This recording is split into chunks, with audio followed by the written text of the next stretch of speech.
Look up the word crazy in the dictionary and you might just find an asterisk beside the definition that says, listen to the Suebiqutious Podcast featuring Sue Duffield and you'll find out what crazy means. Sue's travelogue journey of unfiltered stories, impossible miracles, and faith-filled fun will be revisited right here. So buckle up and let's get going with this humorous travelogue of an unfiltered saint, Suebiqutious. Well, it's what I will call Tween Week. Now, tween can mean a couple of things, especially during this time of year, being 2020. Let's just face it, the tweens, which is the adolescent and the teenager, that kind of awkward stage, has been difficult to get through the year with this pandemic and being isolated at home. I'm going to talk about how Christmas and New Year's Day is what I would call Tween Week. And maybe it's been going on my entire life, but I first noticed a new phenomenon a few years ago. Starting on December 13th or 14th, depending on how mathematically or calendarically challenged I might be, or you might be, the countdown to Christmas begins kind of like this way. On the first day of Christmas, we put this on sale. Or on the first day of Christmas, we brought out the Valentine's candy. Or on the first day of Christmas, we decided to haul our tree to the dump. And it really bugs me because the first day of Christmas is actually December 25th. It is not December 13th or 14th and then counting 12 days in. Except, of course, the December 13th is actually what they call the Feast of St. Lucy. And December 14th is considered to be the Feast of St. John of the Cross. And neither day is the first day of Christmas because they both fall in Advent. The first day of Christmas is, if we're going to do it, is Christmas Day. That's the first day of Christmas. Now, the first day of consumerism is usually Halloween. Halloween, once we celebrate or whatever it is you do with Halloween, as soon as the Halloween is over, immediately we're thwarted right into Christmas. And most of you know that do any kind of consumering online or going into major department stores, you see them celebrating Christmas a whole lot earlier every single year. And that's for their benefit, for you to buy.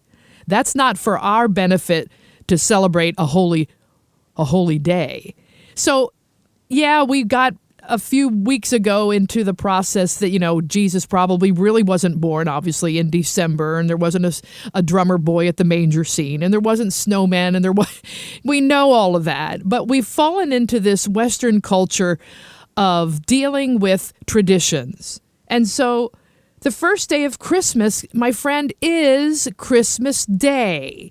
Why is this so hard for people to grasp? Why is it so hard for the Americans to get this? No one thinks that the first day of Easter is Ash Wednesday or Palm Sunday or Good Friday. Everyone knows that Easter starts on Easter Sunday. Am I the only logical one here? I don't know. I feel like sometimes I'm preaching to the wall, but so why do we have such a hard time understanding that the 12 days of Christmas begins on Christmas Day and runs through the eve of Epiphany? Is it any wonder that we're all ready to take down that tree on Christmas Day with all the partridges and the pear trees and the Lord's leaping and maids milking and all that kind of stuff? They foisted on us starting December 13th or maybe even Thanksgiving or maybe, let's just face it, Halloween and even Labor Day. Okay. But the truth is, if we're really truthfully going to celebrate the holiness of the holiday, we really have to do what we've been saying for years, and that is keeping Christ in Christmas, keeping Advent in Advent. And here's a novel concept. Let's keep Christ in Christmas, Advent in Advent, okay? Why not? Let's celebrate all 12 days of Christmas at their proper time if we're going to do it at all. Let's light the Advent wreath now, pray our St. Andrew Christmas novena, and spend some time with the prophet Isaiah in our Advent scripture readings and genuinely prepare the way for the Lord to come into our souls. I wasn't raised in an ecumenical setting. I've told you many times on some previous podcasts that I was raised in a very evangelical home. But what I loved about my childhood growing up with Christmas is that it was a sacred time to celebrate the birth of Christ. It really was, even though we know Jesus wasn't born, in a snowdrift. We know that. But still, I really find it very, very hard for me now as I'm 65. Oh, brother, that we're losing the sacredness again of a holy time. So when Christmas actually comes, we can party like there's no tomorrow, except there will be one and another and yet another. And then what happens is the party overshines the actual sacredness of the holiday. And yet we could start, and I'm going to start a new fad. I decided I'm going to start a 12-day of Christmas celebration starting December the 25th. And it sounds like I'm an old-fashioned person, and maybe I am the older I get. But the next time that you see some craziness going on out there about the 12 days before Christmas as the 12 days of Christmas, comment on this podcast and then send a link to somebody that gets into that realm of thinking that the 12 days of Christmas starts on December 13th. It does not. It starts on December the 25th. If we're going to go with that, if we're going to say Jesus was born and we're finally giving ourselves permission to celebrate Jesus on December the 25th, then let's start then. So I'm going to say to my co-partner in crime in the other room, so Harry, as I call him, since today is day 5 of Christmas, where are my golden rings? Do you have them hidden somewhere in this apartment? I don't know. Where are they? Well, there is one present that is not here yet, but it's not golden rings or Lords of Leaping and Mills of Making, yeah. Mills of Making, yeah. Maids a milking, as the saying goes. And let me just put on hold here just a second. Jeff Duffield, one of the gifts you got for Christmas this year is the COVID, and I am so sorry, honey. So thrilled. I am just so sorry. I know you are, and you've been such a good nurse to me. Oh, it's just not been... that I really, I guess I've not, those that gives the impression I've been laid up in bed. No, you've been actually one of the blessed ones who has not had nearly the. No, it's where I've read and heard about some of the terrible things that some folks have gone through. They have with this virus since the beginning of the year. I am, as you say, extremely blessed that. So far, and I'm now into day 7 of this adventure. Yeah. Almost, or 6 or 7, whatever it is. Time flies when you're having fun. Well, the funny part is that we were both tested, and we bragged about it. We said, "Oh, we're negative." Yeah. Well, no, we did. I didn't do that. Well, I did. I think I did. I did brag. I didn't mean to brag, but that's what happened. Now I know.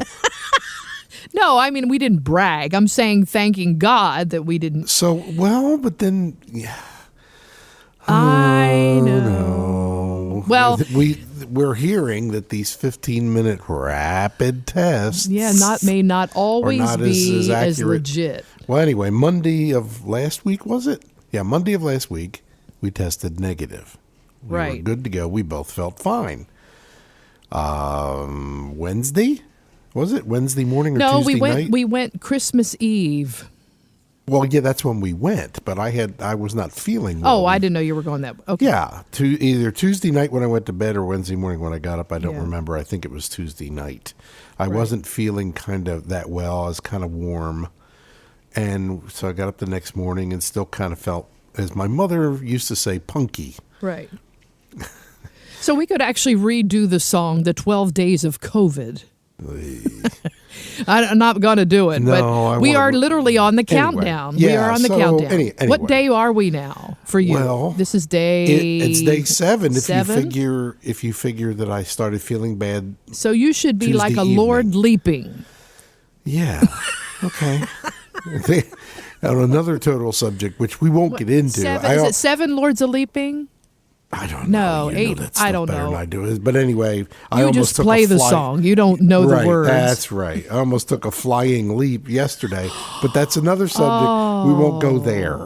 That was an unprepared one. Yeah, that wasn't very good, and that would not have been very. No. No, let's just leave it at. Yeah. The I'm just so the grateful you warning did of- not fall. Thank you. the Lord. warning. The warning is always just make sure the bike is in first gear. It's like the microphone is always on and the gun is always loaded. Yes. And when you move away from those axioms, as they call it, you can get in trouble. And I almost did. know. But That's okay. be that as it may, that's all done. Nothing happened, thank God. And I'm and I'm sure you can tell, I'm just a little bit congested in my sinuses. Yes, you are. Other yes, than- we can tell. I'm getting ready to say, you're done. No. I'm about ready to say I'm done. I hear it, so I know. you do. If Well, I hear you know it. what's funny Other is than that, I feel fine. Thank we God. haven't talked much. I mean, we like I say, we're Again, what's this wee stuff Tonto? we haven't talked much. Mm-hmm. You've been watching and reading, and I've been looking at videos and reading, and so we haven't really conversed much. So it's nice to talk to you today. How you doing, honey? You doing all right? Good. As I said, yeah, I feel fine. I know. And so anyway. Well, and Lord then willing, just a few more days, as they say. There's a The few old more gospel days. song says, just a That's few more right. days. all right, Harry. So we are now on this recovery mission, I will say. Well, you're on your soapbox. Oh, I've been on a soapbox, Well, and I'm it just doesn't sitting- take much for me to be on one. No, but I've just been sitting here musing to myself, listening to you do the opening today, Yeah. whatever we want to call this, what we're doing this at this moment. Yeah. And I'm having a flashback to the days where your father would Oh. take a newspaper or a magazine and throw it on the floor. And stand on it. No, he never did. But No, he would I'm do it for saying your- I would stand on it. He would do it for your mother and Yeah. say, "Here, Oh, my here's your mother couldn't soapbox," rant. because your Right. mother couldn't get on a soapbox, so Yeah. she wasn't able to climb up that high. So he put a magazine down on the floor, and she would stand on it, and that's what you were kind of doing there this morning. This obviously, I know this has bugged you for many a year. Yeah. This turn out the lights, the party's over. I don't like at 2 it. o'clock on Christmas No, Day. I don't. I know. And here's and I you realized even went to the facility to where we live. You went to the trash I did, can. and I saw 3 Christmas trees already. That was Christmas night. Yeah, Christmas night, and you went down there to take some No, trash down there. I took a picture of it. I know. That's probably what set you off. Well, and I just like, are you kidding me? Seriously? I don't know why society and the culture has done that. Well, all I'm going that to tell you've you why. explained- If you're okay. going to we're going to get into that. Well, and then go ahead. No. I want to hear what you were going to say first. Well, no, I don't understand it either. What and I guess I'm a traditionalist, and I guess I'm showing my age, and I guess I'm wishing that things were as they always used to be. Well. I don't know, but why do we? And I understand it's the dollar, but why are we in Halloween? We haven't even had Thanksgiving yet. We're sticking out and we went in the store the other day before I was quarantined. Before I was quarantined, ladies and gentlemen, I'm not going out since I've been quarantined, but beforehand, Right. we went in the store and it was Cracker Barrel. We were. Oh, I know. You could not find one Christmas We thing. had just come that home Was, from that was that was the 21st. Yeah, our anniversary. Exactly. Right. We went out for anniversary breakfast Yes, at Cracker Barrel. using our Cracker Barrel gift We card. live high on the hog around here.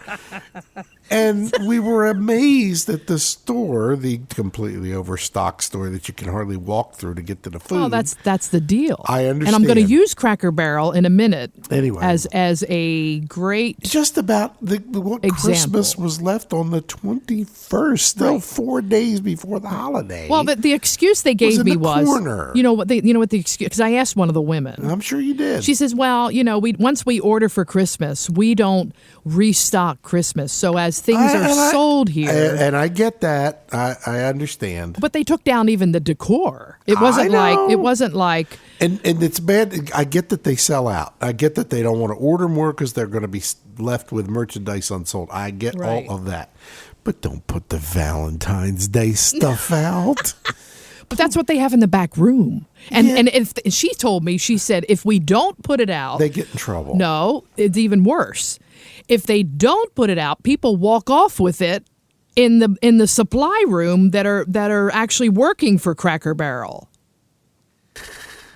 I don't even want to put a bad thing out there, but listen, when I worked in with Storecast merchandising for years, the reason the grocery stores don't have a lot of storage space in most of their groceries, most of the grocery stores, their storage place is the actual, what I would call the grocery showroom. Yeah. That's their storage. Yeah. They don't put a whole lot back there because they're depending on trucks coming 2 or 3 times a week. Right. But if they put things behind in the warehouse back, wherever you would call that, they suddenly have legs. I just get ready to say the same thing. They grow legs. They grow legs. Yeah. And nobody can figure out where this stuff goes. Well, it's sad. It's really sad to me. Couldn't they buy a couple of, here's a concept, video cameras? Well, well, they have them on some scenarios. Yeah. But at least for the grocery store chains that I worked for, they did not I realize, have. but they're so inexpensive these days and so easy to set up. Right. I mean, you got them at your house now. You put in your doorbell, and you can sit there at your phone and see who's at your front door before you ever get out of the easy chair. Right. Well, we're going a direction I really didn't want to go. I was going to say, I don't know where this is going, but that's not really where I was going. Yeah, well, let's go where you were going. I do want to say this. I do want to say that I'm not so much in a rant, in a rage, as much as I'm just kind of sad a little bit that those who celebrate Christmas only because of buying gifts and decorations and not really put the main meaning of our celebration. It's no wonder they want to take everything down on Christmas Day. I'm not saying it's a communist plot. I'm not saying it's a satanic thing. But I am going to say is when you don't include the Christ of Christmas in your celebration, it's very easy. Truthfully, I'll be honest with you, it's very easy to haul it all. And I mean, just put it at the dumpster. Now, I don't want to put anyone under conviction here. Listen, you and I, many years ago, we did Christmas musicals. Remember those? Seems to me I do. And I remember one year, the Christmas musicals, after we did them maybe 3 or 4 times, and we're talking with full drama, full orchestra, full choir, staging and lights and costuming and the rehearsals, and we were doing that all up until Christmas. That finally, when Christmas Day came, you and I could finally relax and enjoy. We were wiped out before we even got to Christmas. Oh, yeah, definitely. So my theory is in this, that those that are music ministers and pastors of churches, of course, we haven't had the mass productions this year, obviously, because of COVID. Right. But it was a time of respite for you and I the week between Christmas and New Year's. When we were on staff at churches, we couldn't wait till that week happened because everything would shut down. Everything would be like, and if you wanted to go to a store on December the 26th, basically it was just, let's just go get some cheap wrapping paper. But now let me tell you what's happening on December the 26th, regardless of what day of the week it is. It doesn't matter if it's a Sunday, a Monday, a Wednesday. It used to be the lines would be out to, from here to Poughkeepsie on some kind of a special release of like a Cabbage Patch doll or the Wii or, the new Nintendo games or whatever it might be. But now the new Christmas shopping is December the 26th. Because now we can get everything at like half price. I guess. No, I know this. Well, there's no I guess to it. It's the truth. Okay, Hilda. No, I'm serious. And Albert. So it's funny to me. Let me tell you how weird this is, okay? And go with me on this one. I would always. The people that want to take down their decorations and want to get rid of Christmas are shopping on Christmas after Christmas. Does that make any sense to you? No, we've spoken of this. None of this makes sense. It really is. It's not about the euphoria of celebration of finding a gift before Christmas and, that romantic feeling or whatever it might be, that joyful feeling. No, it's about the dollar again. Well, let me ask a question at this juncture. What then, oh great soothsayer of Christmas, all things Christmas and Christmas tides. Yeah. What then is the point? Okay, the point. Is that an open door Yeah. big enough to set you up there, or do you need something more? The point is, for me, and I'm going to get serious here, and hopefully I can get through this in a correct way. How many households this year during Christmas sat with their family and read the Christmas story from the book of Luke? And so I remember as a kid, my grandfather, which was the silent one, the one who didn't speak, the one that was real quiet. And Fred Link, the thing is about him is when he had something to say, he had something to say. And I'll never forget one Christmas it was Christmas Eve at my grandparents' house. And the grandfather that didn't say a whole lot got the Bible out and shared the Christmas story. And everybody in that room was like, this is unreal, because he just doesn't do that publicly. He did not like to speak publicly. He did not like to read publicly because he only had a third grade education. Right. But my grandfather, who taught himself to read the story of Jesus in the book of Luke. And you know what? That was Christmas.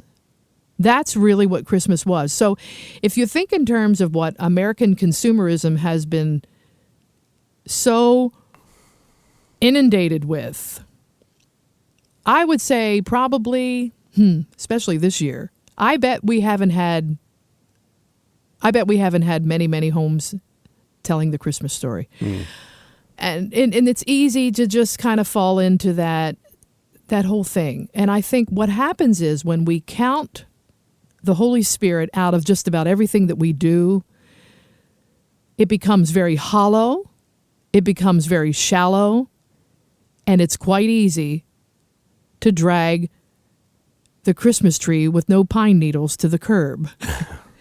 Because I'm not saying that everybody's done this, and I'm not saying that, this is not a blanket statement for sure.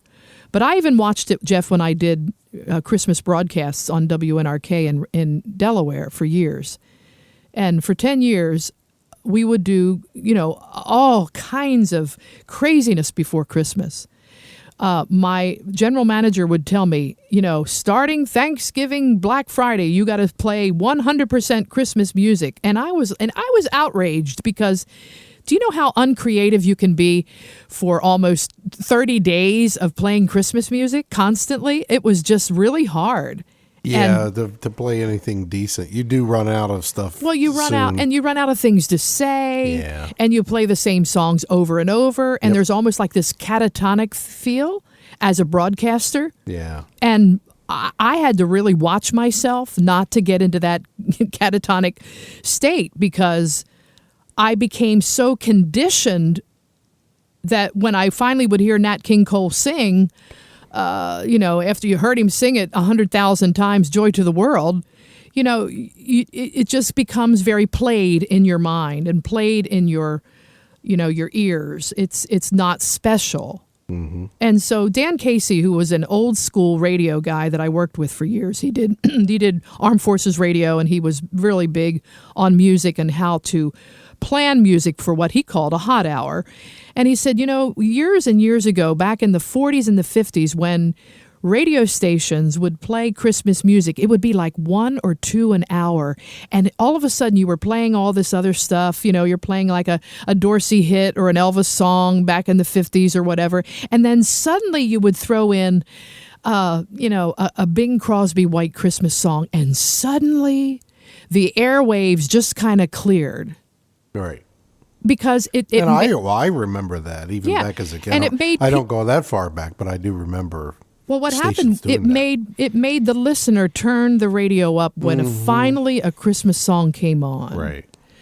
So now we're in this scenario that, and I love Christmas music, but I have friends of mine that play it all year long, and I don't mind that. It's okay if they want to do that, but for me, it's very special. I want to make it even more special as we go along. Christmas week, when I was a kid, Jeff, my mom and dad would have people over December 26, 27, 28, 29, 30, 31. January 1st, we'd go to your mother's house and have her soup, and we would still have the Christmas decorations up, and and we'd show off our gifts underneath the tree. Of course, some people I know, not many, but some people I know have been known to go into February and leave up a Christmas tree. And then I get made fun of. I didn't mention any names. Well, I know, and that shouldn't be. But that one year, listen. There was one year I thought we was going to have a Christmas tree for July 4th. Well, and there are people that do that. Remember that one year. On 7/4.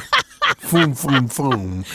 Yeah, well, I had a St. Patrick's tree one year. I remember I decorated it green. Now, the one year that the Eagles went to the Super Bowl, okay, when we were praying for a victory, I don't know about you, but I remember there were a lot of Philadelphia fans across the world that refused to take the tree down until February 2nd that nobody year. was going to do any, nobody was going to disturb anything. We weren't touching nothing. No. And we took I remember for that NFC playoff game, we took all of the purple decorations off of the tree because we didn't want to jinx the Eagles playing the Vikings that year. Oh my gosh. Of course, we don't believe in superstition. No, I'm serious. Yeah, here I'm getting all spiritual and I'm talking about superstition. Yeah. Oops. I know. That's how weird we are, though. Think about it. We're so strange. Yes, we are. We are so weird. Well, the superstition part, we don't really take it seriously. I know, but it was kind of funny. And it was fun to talk about on Facebook.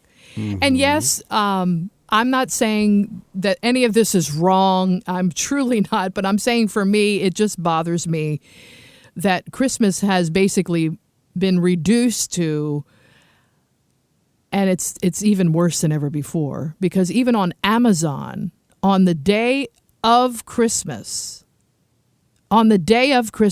they were shooting out these coupons to encourage people to order things on Christmas Day online.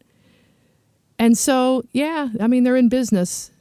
But that's basically what we've been reduced to. It's a business. It's sad. It's sad. It really is. But there's also been a lot of us, and in our circles, we ran up into this before I got sick, obviously. That people are celebrating Christmas. It might not be quite like it was in 1975 or 65. But there's still obviously a lot of people celebrating the real meaning. Right. And that's what I love. I got several Christmas cards this year from people who have said, if nothing more, this year of COVID has taught us a little bit more about what to value. Well, and this is true. And so I'm not saying that I've loved this year. This year is going to go down in history as one of my most interesting years. But amidst the obviously our livelihood completely stripped from us. Yep. Our career basically, in some respects, as we know it, live concerts completely dwindling. And so the funny part of that is that, a few years ago, you and I had a conversation about traveling ministries anyway. And we had a conversation, and I recall in the car we were talking about churches that are pretty much self-sufficient in their worship teams and their own teachings and their own platforms of ministry, that they're not including the outside ministries as much as they were. As our pastor's wife likes to say, the mobile ministry. Correct. So we kind of saw this coming. All it took basically was just a shutdown of major proportion for us to see this. Like the final nail in the coffin, but so to speak. That's also encouraged us, and I want to be encouraging too, and I'm going to end this podcast with an encouraging word, is that it's forced us to think outside the box Yep. of what we've done for almost 50 years. Well, like one of thinking outside the box is what we're doing. What as we're we doing right speak. now. Yes. We said, how long have we said this, that we needed to do one? Yeah. We should have done a podcast probably 8 years ago when it really started. But I got to tell you, I think the timing was absolutely perfect. Yeah. And I love the fact that we've had, close to, at this point, we're talking 23 countries listening to this podcast. And between the Couch to Kitchen concert on Facebook Live and YouTube, plus this podcast, we're reaching almost 1 million people. Wow. It will definitely turn 1 million people going into the new year. And when you figure, as we've said several times, and you figure the mode that we used to operate in up until March 12th of this year, where we would fly or drive to a church or a conference center or whatever and play and sing, that we had not done that for 45, 46 years. When you consider how many people we reached or, were able to sing or play to or speak to in that versus this, even in 46 years, I don't think in a live setting we've done that many. I know we haven't. So it's the new turn here, the new paradigm has produced new opportunities. Right. And Isaiah 43 says that, behold, I do a new thing. A new thing. Yeah. And it is a new thing. And even when we're kicking and screaming and not really wanting to change a whole lot, we've done that. Almost 5 decades of change. When Are we that old? Well, it's really ironic. Maybe we kind of, dusted on this a little bit a while ago on a podcast, but musicians especially, and in entertainment and even in traveling ministries, if you're not keeping relevant and if you're not keeping current and if you're not willing to change, you're pretty much going to be an icon in a corner. Yeah. And so we've decided that that's not what we want to do. That's why I think Christmas is so important, because what we've done is we've gone back a little bit in our podcast and in our concerts, gone back to singing some songs that really are meaningful to us. Right. And so I know that it's not an easy thing to talk about, but I want so much, not just to keep Christ in Christmas, but to keep Christ after Christmas. You know what I'm saying? Right. And so that's the part that I want to decorate purposefully, is that when I put up my Advent calendar, and I finally on Christmas Day, I put that little baby in the manger, and it's something silly for me and nobody else sees it but you.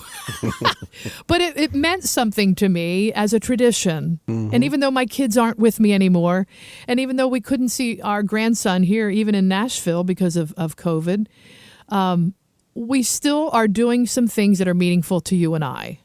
Does this mean you're going to go get a Christmas tree on clearance this week? All I have to do is go to the dumpster. And it'll look like the Charlie Brown Christmas tree. That's okay. That's okay. We got pictures. Oh, man. But anyway, I like the song lyrics of Christmas.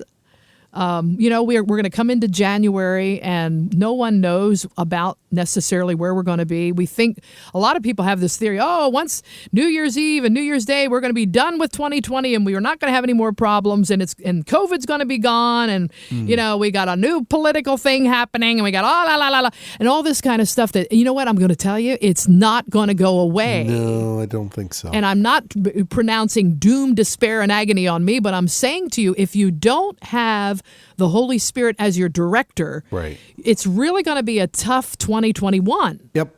Because we think in terms, as the American way, if we just shut the door or we just throw it away or we take the decorations down, now it's time to move on. But I'm going to tell you something, Jeff. You know this. It's a whole lot more than just putting decorations in a box and starting a new year. Yeah, there's no big reset button. There's no reset button. And just everything magically goes back to quote-unquote normal. No, not going to happen. I like also, and in closing, I also think it's a great thing to go back to the Old Testament to find out how it was a preparation for the birth of Christ. And if you do that, I mean, seriously, the Christmas story, obviously in Matthew or Luke, is great to read, but consider going back to the Old Testament to read some of the prophecies that were foretelling of Jesus coming, to experience a more, I would call a outrageous remembrance of the story of redemption. Thanks for tuning in to the Suebiqutious Podcast today. Yeah, we were on a rant. We were on a rave. Yeah, we sure were. But let me tell you something. I want more than anything for you to experience the fullness of Christ, the fullness of his love, and the fullness of the power of healing for you and your family. That's how I want to approach 2021. I'm not done with Christmas because Christmas isn't done with me. And I'm not done with Christ because Christ is not done with me either. Get on SueDuffield.com. There is ways that you can help participate in financially blessing this ministry. We love you so much, and especially for those of you, friends, that have been so incredibly diligent and kind in keeping us afloat during 2020. We can't say enough of how much we've loved you. So tune in next week. It'll be a brand new year, 2021. Keep Christ not just on Christmas Day, but let's keep Christ in every single day. We'll see you next week.